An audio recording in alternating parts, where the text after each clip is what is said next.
let's start with the strategy for the phase 1. Like for Okay. the phase 1, especially the GA part is very important, but it is also very factual, which is hard to remember. So how did you manage the GA part, starting with that?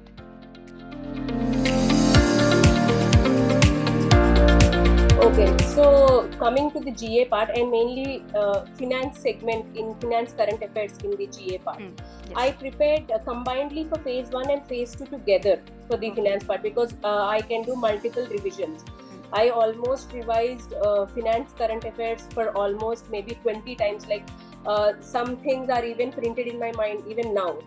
So because since October, I revised all the current affairs every month. For example, if December current affairs comes, I used to revise October, November, December, all the three. Once in a week, I used to revise.